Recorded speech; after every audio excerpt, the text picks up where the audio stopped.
पासून मराठवाड्यात जोरदार पाऊस बरसतोय। विशेषतः सर्वच जिल्ह्यांमध्ये बहुतांश ठिकाणी रविवारी पावसाने जोरदार हजेरी लावली। मराठवाड्यात 2 दिवसात एकूण 32 मंडळांमध्ये अतिवृष्टीची नोंद झाली आहे। याचा सुमारे 640 गावांना फटका बसलाय। छत्रपती संभाजीनगरच्या पैठण तालुक्यामध्ये पावसाचा हाहाकार पाहायला मिळालाय। अनेक गावांमध्ये शेकडो एकर जमीन पाण्याखाली गेली आहे।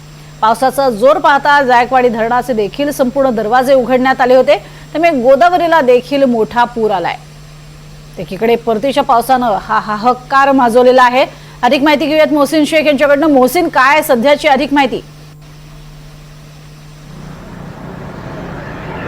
नक्कीच गेल्या 24 तासात म्हणजे गेल्या काल आणि परवा 2 दिवस जे मराठवाड्यात सतत पाऊस झाला, मुसळधार पाऊस झाला, या पावसामुळे मोठ्या प्रमाणात जे आहे तर नुकसान झालेलं आहे। खास करून पैठण तालुका, ज्या पैठणमध्ये अनेक म्हणजे 10 मंडळामध्ये अतिवृष्टीची नोंद करण्यात आलेली आहे।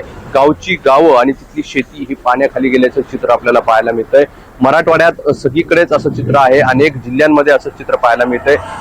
अशा सगळ्या परिस्थितीत काल जायकवाडीचा जो विसर्ग आहे तो 1 लाखापेक्षा अधिक करण्यात आला होता आणि त्यामुळे गोदावरी नदीला मोठा पूर आलेला आहे आणि आता हे गोदावरी आहे ती ओसंडून वाहते। त्यामुळे पुढे बीड भागात देखील या गोदावरीचा जो फटका आहे तो अनेकांना बसण्याची शक्यता आहे आणि मराठवाड्यात कालपासून ज्या पद्धतीने पाऊस होतोय त्यामुळे मोठ्या प्रमाणात नुकसान झालेलं आहे। आता या नुकसानीचे पंचनामे करण्याची मागणी केली जाते आणि आज आणि उद्या आणखी 2 दिवस मराठवाड्यातील अनेक जिल्ह्यांना जे आहे तर येलो अलर्ट देण्यात आलेला आहे आणि त्यामुळे आज देखील अनेक ठिकाणी पाऊस येऊ शकतो। आज सकाळपासून देखील ढगाळ वातावरण पाहायला मिळतंय आणि मराठवाड्यातील अनेक भागात अशी परिस्थिती आहे। लातूरचा आपण जर विचार केला तर लातूरच्या मांजरा नदीला काल पूर आला होता आणि त्यामुळे अनेक गावांचा संपर्क तुटला अशी पाहायला मिळेल। इसापूर धरणाचे दरवाजे उडावे लागले, पाणी करण्यात त्यामुळे बीडच्या तालुक्यातील राक्षस भवन हे अक्षरशः पाण्याखाली आलेलं। नक्कीच आपला आवाज आमच्यापर्यंत नीट पोहोचत नाहीये तांत्रिक कारणामुळे। मात्र तुर्तास धन्यवाद मोहसिन या संपूर्ण माहितीसाठी।